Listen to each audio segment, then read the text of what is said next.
Incoming transmission. Welcome to True Spies. Week by week, mission by mission, you'll hear the true stories behind the world's greatest espionage operations. You'll meet the people who navigate this secret world.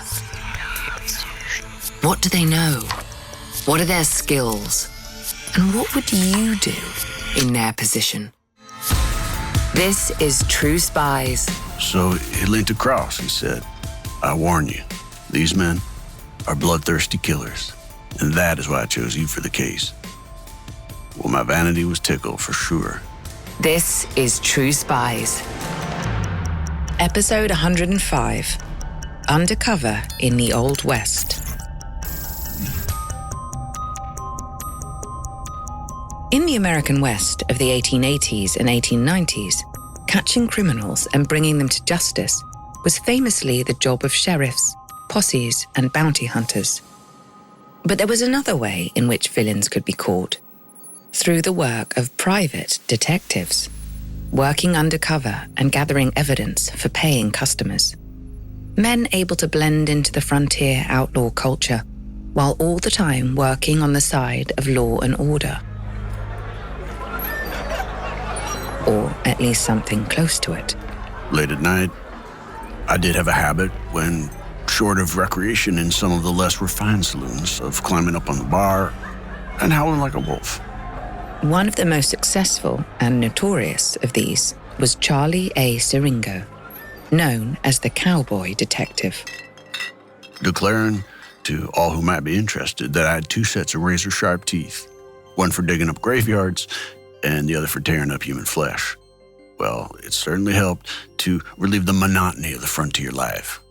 Charlie Siringo was a man of action, never without his trusty Colt .45 revolver. But he was also a storyteller, an enthusiastic spinner of yarns about the dying days of the Old West. Some of his exploits have passed into legend, living on through film, literature, and song.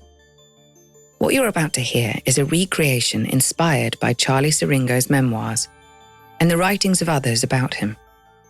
His words are spoken by an actor who we've tasked with capturing Charlie's love of a good story. The events described are real, although this account may reflect Charlie's viewpoints. Colorado, 1890, the small mining town of Fairplay. One of the town's saloons, a drinking den, dance hall, and brothel. Sometime in the small hours.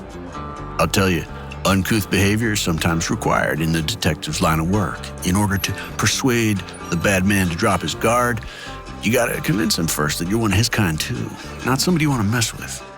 Charlie is in town undercover, under a false name, and he's in the saloon trying to gain the trust of the main suspect in a case, a man known as Mr. Jackie. Well, we had a glorious drunk on by this stage, although I was trying to convince him that I was drunker than was truly the case. Mr. Jackie is a convicted felon, suspected of involvement in a gold mine fraud amounting to hundreds of thousands of dollars. My role at that stage, to convince Mr. Jackie that we were two peas in a pod. I'd been hinting that I was an outlaw, wanted by the authorities. But in order to convince Jackie to trust him, Charlie needs something more than hints. A group of fellas come over to our table, they're swaggery, and they began to speak to one of Jackie's friends. The place was loud, I couldn't even hear the words, but you could see the demeanor of the largest of them, a big, tough-looking fella, even by the standards of this saloon. And he was acting disrespectful and everything. Anyway, so naturally Jackie's friend did not wish to be talked to in such a way. Now, in my line of work, you learn to spot when a man is fixing to speak with his fists. In this case, it was a blade. The man holds the knife up to Jackie's friend's neck. Put simply, they want our table to know that while we might think that we were running things here, we were mistaken in that regard. They believed, and I mean firmly, that they were running things. And Charlie knows that he has a choice: to calm the situation and maybe lose face, or to escalate and risk a more violent outcome. I stood up, felt for the butt of my old Colts 45, and took a step forward. Charlie Siringo was born in rural Texas in 1856, the child of an Irish mother and Italian father. Cowboy culture was all around during his childhood. Yeah, I wanted to be one of those glorious fellows on horseback, more than I can say. Even as a schoolboy, I spent every free minute learning to ride, to lasso, to follow trails. Aged just 11, he began training at a local ranch. Throughout his teenage years, and most of his 20s, he traveled the country, catching and herding cattle. A crucial training period for his future career as a cowboy detective. Being a cowboy wasn't a costume or a disguise for me. It was my life, which at least meant I could never be exposed as a fraud in that regard. And the cowboy life is one that's very close to that of an outlaw. And it's the life that I still dream of, even now, if I'm honest. One evening, while Charlie is still working with cattle, he attends a public event that changes things. He's in the small town of Caldwell, Kansas. There were fly posts across the place. Come see the great blind phrenologist. Discover your destiny written in your skull, or something to that effect. Well, I'd always seen phrenology as little more than hot air, or fortune-telling in a doctor's coat. However, I attended, and presently, the great blind phrenologist called me up on stage. In front of the audience, the performer begins massaging Charlie's head, feeling for bumps that might reveal his true nature. He first identified my obstinacy bump, which got a good laugh from the crowd, most of whom knew me. But then he went further, pressing over my left ear. He waited for a moment, and then he said that with such a skull, I would find the greatest success as a newspaperman, a writer, or a detective. Well, here I am. Soon after, Charlie travels to Chicago and applies to join America's largest and most powerful detective company, the infamous Pinkertons detective agency. I knew little of the detecting business, but tracking cattle thieves and becoming a good shot with a revolver would, I presumed, prove useful. This is the height of the Old West, and law and order in many towns and cities across America is fragile. Police forces are in their infancy. It is easy for criminals to move from town to town, assuming new identities as they go. So private detective agencies are growing to fill a need. Pinkertons at this stage employs tens of thousands of armed agents and detectives across the country. It's been described as more like a private army than a detective agency. Pinkerton agents provide security to politicians, solve crimes, chase criminals, and provide muscle to those who are willing to pay. You don't want to be on the wrong side of Pinkerton. Walking into the central Chicago office on my first day felt like a marvel. Dozens of detectives working together in a secret section of the office. The entrance was through a disguised door so that no one would know of their true employment. You understand? The Pinkerton offices were a beehive of activity, and for the time, surprisingly diverse. The agency needed a variety of faces to successfully infiltrate their targets. They even employed women. In fact, the phrase private eye comes from Pinkerton. Their logo, a watching eyeball, and the slogan, "We never sleep." Over time, I became disillusioned by many of the dishonorable things I saw happen under the eyeball. But when I first joined, I was impressed. In Chicago, Charlie learns the essential skills of undercover work, the ability to build and inhabit a cover story, the knack of building trust with a target, the need to think on your feet. Some of it came naturally. I enjoyed the freedom to create new histories for myself, and I always had a taste for danger. Some of it he's taught by other agents. From the others, I learned how to gather evidence, frame a report, and the essentials of criminal law for prosecutions, and how to double my expenses every time I bought a meal or rented a hotel room. In those days, it was the Pinkerton way. The great blind phrenologist was right, I guess. If there is a detecting bump on my skull, it served me well. After a few months, Charlie is called into the office by his manager and told that there is so much demand for Pinkerton detectives out west that they urgently need new staff, cowboy detectives, to help. Would he agree to move to the new office in Denver? And that was how I found myself on the trail of the Keyline Ranch Gang. An attorney in the city of Cheyenne, Wyoming, has written to Pinkerton requesting help.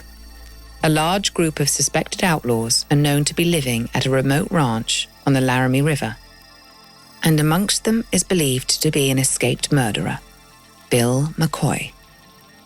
So, Mr. McCoy had killed a man, a deputy sheriff, and he'd been tried and convicted of murder out in Cheyenne. But he and his friends had shown great resourcefulness in busting him out of jail before the day he was supposed to hang. They disappeared, and our people figured they were living under new identities at the ranch. Siringo is put on the case. I knew this would be a testing assignment.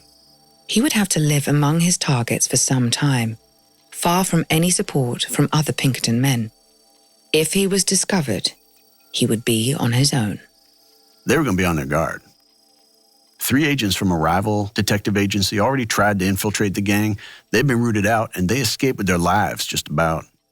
The last stop before the gang's camp was a rough but hospitable staging post called the Roundup No. 5 Saloon. Charlie was the only customer. The owner and his wife begged the cowboy detective to abandon his pursuit, warning him, entirely correctly, that there were dangerous men further up the trail. Men who didn't take kindly to outsiders. I thanked them for their advice and their whiskey, but saddled up and continued. Charlie needs a story to explain why he is paying the gang a visit. Something that will establish him as worthy of respect, but unthreatening. A few hours after I'd left the saloon, I came upon a small bluff, a rocky outcrop with a sheer drop of maybe 20 feet onto sand on the other side. It truly pained me to do this, but I dismounted, led my faithful horse up to the ledge of the drop, and then I pushed him over the ledge. The horse hits the ground hard, but is not seriously hurt. Charlie throws himself after it, earning himself a sore arm in the process. But now, the imprints of man and beast are clear in the sand. Now he attends to his appearance. I ripped off my left pant leg below the knee and then created a tight bandage around the leg. He rubs the flesh of his leg raw so that it begins to swell and turn red. Don't worry, there's a method to his madness. I rode with it out of the stirrups, sticking at an angle. A few miles on at sunset, he reaches a fence at the edge of the ranch land. I was nervous, I don't deny it, and I did wonder whether this might be my last adventure. Bill McCoy had already killed one lawman, and I was sure he wouldn't mind repeating the experience. As I drew up to the fence, men started pouring out, about 14 of them, all armed. The leader, a man called Tom Hall, asks Charlie to identify himself and why he's come to their ranch. A sad story, of course. I'd been riding near the trail, become lost, and then met with a most unfortunate accident. Evidence of my broken leg and bruised horse being clear for all to see. Would you, kind sirs, be able to afford me a little time and shelter to recuperate? The gang is unsure, but Tom Hall lets Charlie inside and puts him by the fire. I acted the part of the grateful invalid, but he took a real interest in my broken leg, asking me if I could move it, bring in hot towels, suggesting a new bandage, and so on. I attempted to distract him as best I could, but I couldn't shake him, and he had questions. Charlie reveals the second part of the story, hinting that he too is on the run. When he asked why I had left home in Texas for such a cold climate, I just smiled, and I told him that the good people of Texas were very keen for me to stay, and that if I were to return, it was possible I would never again have the chance to leave. Tom Hall doesn't seem to be buying it. The atmosphere is tense. Even though it is now dark, 2 of the gang are sent to examine the spot where Charlie claims he had his accident. When they return, the whole group holds a meeting out of earshot of Charlie. They're gone a long time. One faction was strongly in favor of taking me to a tree in the yard and hanging me gradually to see if I would confess to being a detective. The other group argued for letting me stay a while and seeing if I gave myself away as a lawman. And if he did, put it this way, there'd be nothing gradual about what happened next. That faction prevailed. a stay of execution. That first night was not restful. The men slept all in the main room on cots, and as a guest and an invalid, I was allowed a small room to one side. I suspected that half of them were waiting for me to attempt to creep out during the night. They might also have rushed me in my sleep. Luckily for Charlie, the gang had missed the revolver hidden in his undershirt. I clutched it under the blankets like a baby girl with a china doll till the sun come up. The next few days are a delicate dance between Charlie and the group. Both sides attempting to find out the real identity of the other. Both sides waiting to see if the other will slip up. And there is another problem. Charlie realizes that he knows one of the men. Jim McChesney, another Texan, who our detective had known in his youth. At first, I wasn't sure if he remembered, but one morning in the kitchen, he started to fix a stare on me. If McChesney recognizes Charlie, he may know that Charlie's stories about an outlaw past in Texas are lies, just what the gang suspects. So often I found that hesitation is more hazardous than bold, foolish action. So I asked him loudly, so everybody could hear, "When did you finish courting with that pretty Miss Matilda LeBeau?" That had been his sweetheart in those days. He burst out laughing and asked who the hell I was, that I knew that. I told him that from now on, he could call me Charlie Leon, and that I knew all about him and his youth. It works. McChesney is persuaded that Charlie is really a wanted member of a Texan crime family called the Pumphreys, and begins to relax around him. As a detective, one grows used to being trusted only when people believe you to be a liar, a vagabond, or a wanted killer. The decision has been made. Charlie is part of the gang now. Over the next few weeks, he slowly gathers together evidence against all of them. We went on these tremendous drinking sprees. Sometimes the saloons we passed through looked like a hurricane had hit them. And strangely, I grew to like them fellas, although it was my intention to betray every one of them and send them all to the penitentiary. The leader of the gang admits to being the accomplice of a notorious murderer.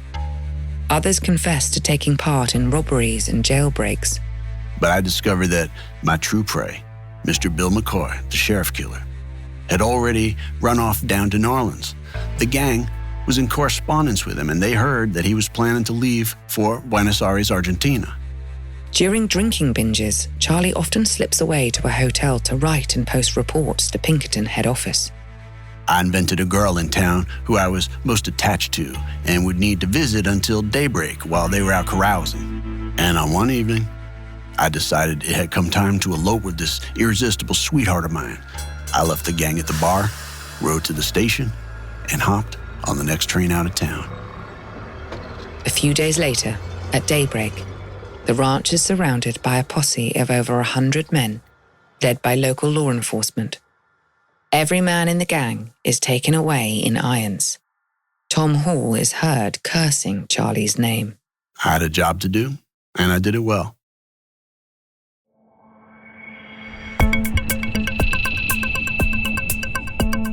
Charlie investigates many cases across the West in the following years, including train heists, attempted political assassinations, and gold mine robberies. In Utah, he's called on to investigate a massacre of Native Americans, instigated by a local sheriff. A shameful, disgusting business. The sheriff claimed there'd been an uprising by the Ute Indians of White River and called out the militia to put it down, which they did with deadly force. But cold-blooded murder of the Utes by the white man would be a better description. We used to call the Utes and other people savages, but after that, I had to wonder who the real savages were. Charlie is also becoming disillusioned with the corruption he witnesses at the Pinkerton agency. He sees agents framing innocent people, agents using torture to get confessions, and agents taking part in electoral fraud. I saw a lot of things, and I am ashamed to say my honor and my manhood were many times insufficient to allow me to protest or prevent the injustice. So I was happiest when working alone, far from the office, on the cases that I could choose. One such case comes up in 1889, a case that will test all his abilities as an undercover agent. I was called into the Denver office of the agency and told that we'd acquired a very high-class and respected client. The Lord Mayor of London himself needed our help. America's gold rush is in full swing, and wealthy people across the world are keen to get their slice of the riches. Even in London, England. His Lord Highness had paid more than $250,000 for shares and equipment in the Mudsill mine in Park County, Colorado. That would be about $7.5 million in today's money. He had been assured that the Mudsill was filled with untouched gold. Well, the name of the nearest town should have been a warning. The mine was built next to the town of Fairplay, Colorado. And, of course, in a gold rush, there is no such thing. Before buying the mine, the Lord Mayor had had 2 experts check the quality of the ore, the amount of gold in each ton of earth. And both surveys had come back good. But after he had bought the mine, something worrying had emerged. Another expert inspected the samples, and he noticed that there wasn't just gold in the test samples, but silver too.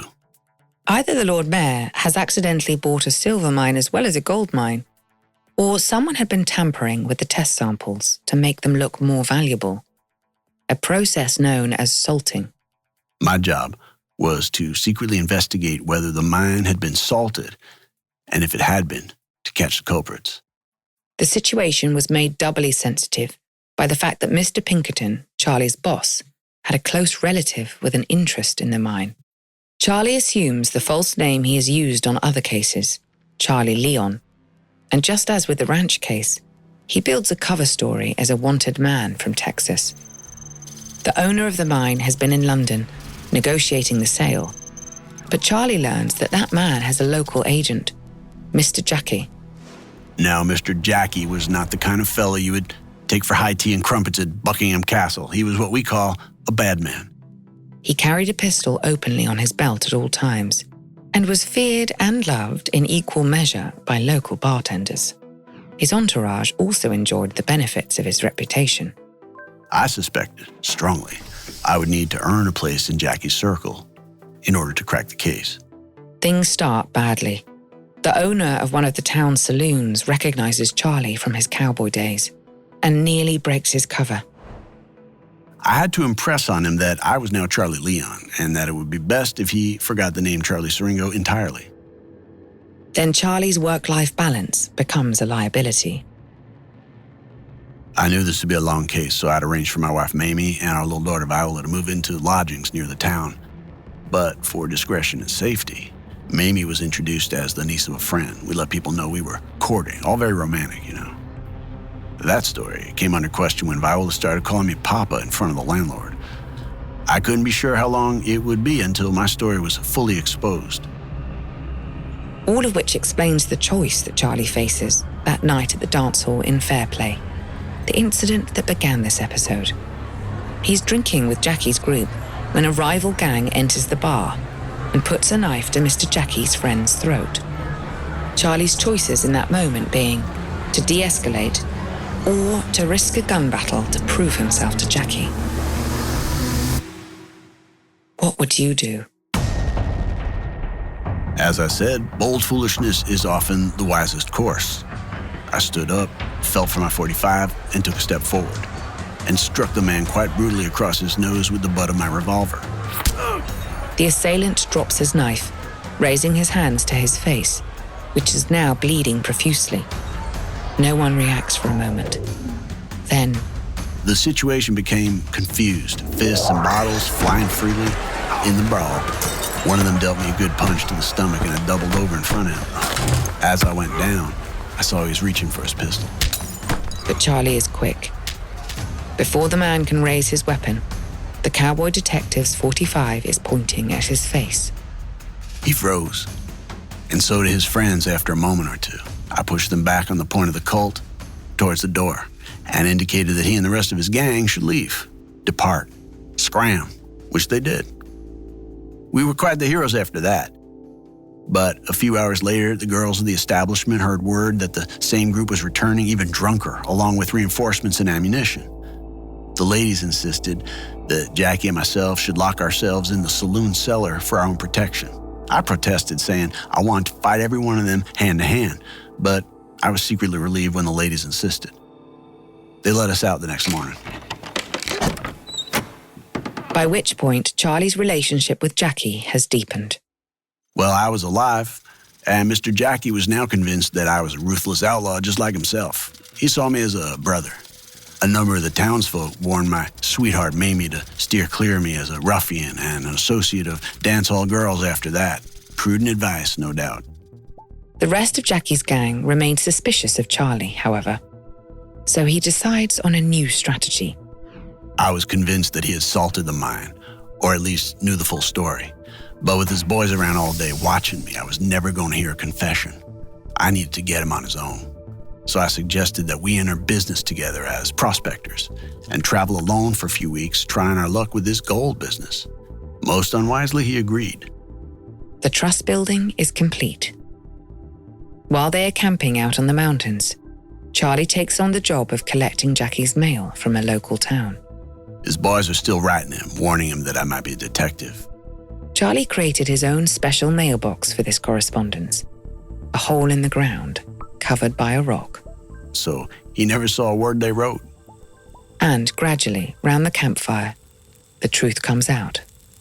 He told me his real name, not the one he lived under, and that he had spent time in the penitentiary in Nebraska. Naturally, I passed all that on to our office. And talk turns to the strange ore found in the Lord Mayor's mine. Of course he'd salted it, under instruction from the owner. He told me that he had spent weeks secretly adding foreign ore to the mine shaft they'd sampled. His Highness, the mayor, was a true victim of Fairplay. And the confession goes further.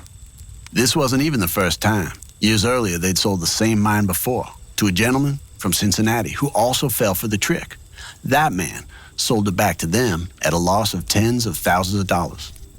Charlie has what he needs. Mr. Jackie was tricked into paying a visit to Denver, where other Pinkerton agents confronted him and obtained a confession. I heard he was shocked when they showed him a copy of his Nebraska mugshot. And Sir Lord Mayor in merry old England, he had the evidence he needed to take the owner of the mine to court. I believe he obtained some sizable fraction of the money he had so foolishly expended. Charlie is by now one of Pinkerton's most valuable and experienced undercover agents in the West. He is often called on when other detectives have failed or been found out. And this is the situation, at first, with one of Charlie's most famous and influential cases. The agency offers him the Coeur d'Alene Union case. I refused it at first, on principle. I don't hold in general with union busting. But the Pinkerton agency has a reputation for union busting, providing mine and factory owners with the muscle to break up strikes and protests by labor unions. And in frontier towns, the battles between union and management can be deadly. Pinkerton's undercover agents are also used to infiltrate unions, planting misinformation and gathering intelligence for the bosses. And it is this kind of undercover work that Charlie is being asked to do in Coeur d'Alene. A big fuss was brewing in the gold and silver mines of Coeur d'Alene, Idaho. The workers protesting, as I heard, for higher wages. Although I had worked cases like this, my sympathies generally were with the working man, not with the plutocrat. But Charlie's supervisor asks him to reconsider. The last undercover agent they had sent had been quickly sniffed out by the union. In fact, he'd barely made it out with his life. Pinkerton needed someone with my experience to have a chance of finding out what was being planned. So my manager, Mr. McCartney, made me an offer. Charlie, if you go to Idaho, you find those union boys are in the riot, you can drop the case. But if you find otherwise, we'll need your help.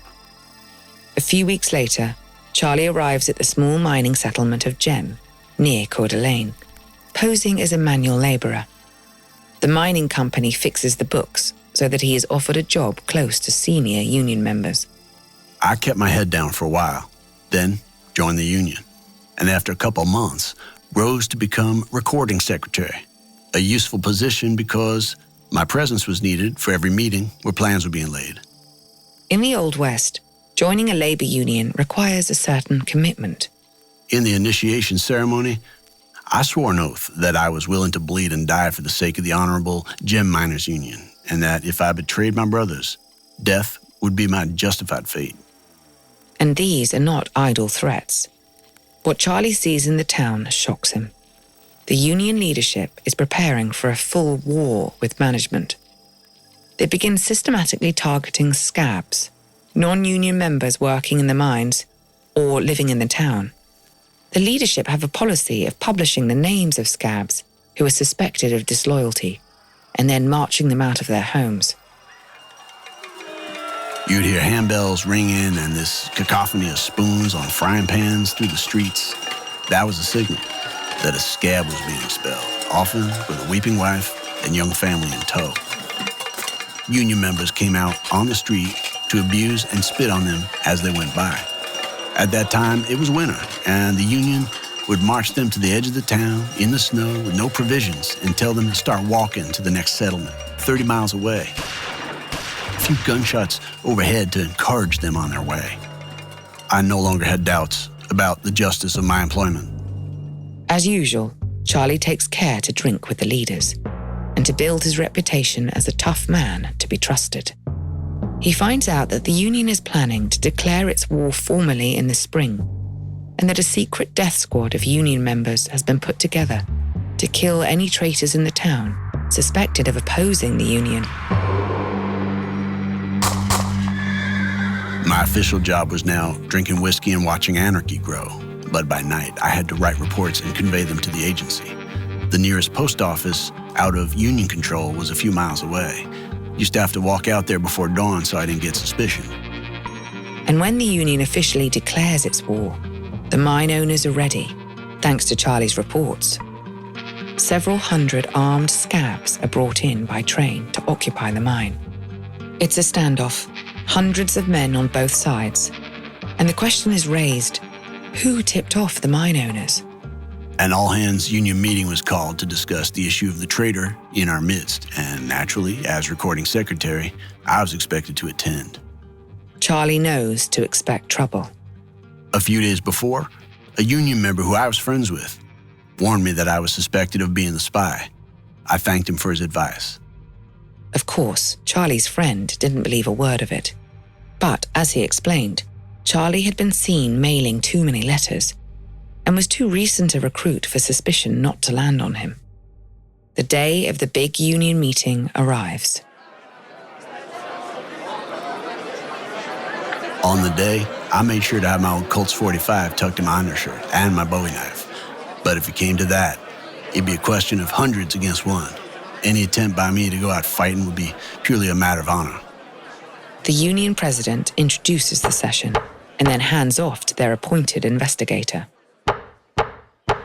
Mr. Dallas. A beast walking on two hind legs, in my considered view. Dallas began by standing up and taking a long look at Charlie. It is not a nice look. Brothers, we have a traitor and a spy in our midst, or words to that effect. And if he is found to be in this hall tonight, I'll warn him, he should not expect to leave this place alive. Mr. Dallas continues for some time and begins listing the evidence that Charlie is a traitor. I can attest that the threat of a noose around your neck or a bullet reordering the insides of your skull is quite a wonderful stimulus to concentration. Eventually, Charlie is given the chance to answer for himself. I was aware that guilt in these situations is assessed as much by demeanor as by evidence, so I kept a calm exterior, but inside, my heart was racing. And lucky for me, Mr. Dallas had blundered. He asked me why one of the pages from our meeting notes was missing. Had I cut it out to send to my detective agency employers? Well, there was a simple explanation. Charlie pointed out that none other than the union's president had asked him to strike the offending page from the record, as its contents implicated the union in plans to commit violent acts against its enemies. So its absence was a sign of loyalty, not betrayal. Charlie sways the audience to some degree, at least enough to avoid being lynched on the spot. In the days that follow, he makes preparations for his escape. I sawed a hole in the floorboards of the living room of the house I was renting. It was the ground floor, There was no cellar below, but there was a small space between floorboards and packed earth, enough for a hiding place, and I prepared my rifle and pistol with plenty of ammunition. The stalemate between the Union and the anti-Union forces grows ever more tense. The scabs control the mine. The Union control the town. In Gem, suspected traitors are beaten in the streets. A detective from another agency is exposed and shot dead. And Charlie receives another warning. This time, it was even more direct. Another Union member warned me that a man called Black Jack had recognized me and knew I was a Pinkerton man, and he had spoken with Mr. Dallas. The Union's plan, simply to tie me up and burn me to death at the stake. For the next few days, Charlie goes on the run, hiding at different locations, slipping in and out of the town to provide intelligence to the non-Union forces. Until one day, he is cornered in his lodgings. Dozens of Union members surround the building, crowding the street. I made my apologies to my landlady, took my rifle and .45 and descended through the trapdoor. She was considerate enough to replace the carpet and place furniture over the entrance to my escape hole. Through the floorboards, Charlie could hear the mob's entrance and their interrogation of the long-suffering landlady. Inches from his face, the boots of his would-be executioners pounded out an ominous tattoo.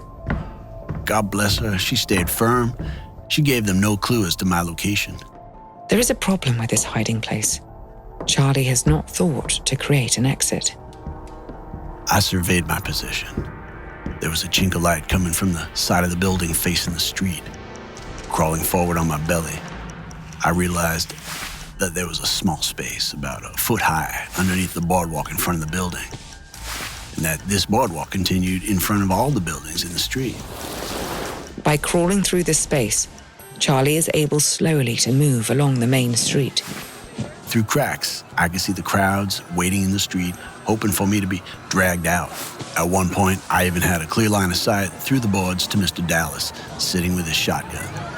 And for a minute, I considered making him the prey. I had a clear shot with my gun, but drawing attention to my position with gunfire did not appeal. He continues crawling from house front to house front. At several points, I thought myself stuck completely and wondered whether this would be the end, either discovered and killed like a rat or expiring slowly under the boardwalk. I asked myself whether I was afraid, and to test, I tried spitting in the dirt in front of me. The experiment was a success. My mouth was utterly dry. I was most assuredly afraid.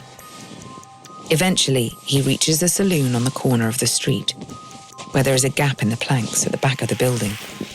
The main street is still filled with Union members. Fortunately, the exit point was at the rear of the building in a side street. I raised myself up and saw the sky again. Then I got another opportunity. Facing away from me were 3 Union members watching the commotion, hoping to take part in my lynching. I held my rifle in my hand and took aim, but it seemed ungentlemanly. Charlie makes it across the front line to the non-Union forces occupying the mine, and soon after is able to return to Pinkerton's offices in Dallas. In Coeur d'Alene, an armed siege of the mine develops, with casualties on both sides. Eventually, the Union forces are put down when the governor calls in the army. Thanks to Charlie's intelligence, the plans of the Union leaders are known well in advance. I was informed that my information played a notable role in the outcome of that conflict and of the eventual triumph of the Constitution and justice, and I have no regrets on that part, whether or not it makes yours truly a scab. Charlie eventually retires from the Pinkerton agency and becomes a best-selling author of books about his life as a cowboy detective. In his old age, he finds a final career, advising Hollywood scriptwriters, making films about the Old West. Remember that great blind phrenologist? He predicted success for me as a detective and an author, and I venture to suggest that my writing bump has served me well too. Nevertheless, I still miss the days of sleeping by the campfire with the stars for a blanket and my pack for a pillow. But isn't that just what you'd expect an old cowpuncher to say? You can read more of Charlie's life and adventures in his memoirs, A Texas Cowboy and Cowboy Detective. We also made use of Charlie Siringo's West by Howard Lamar.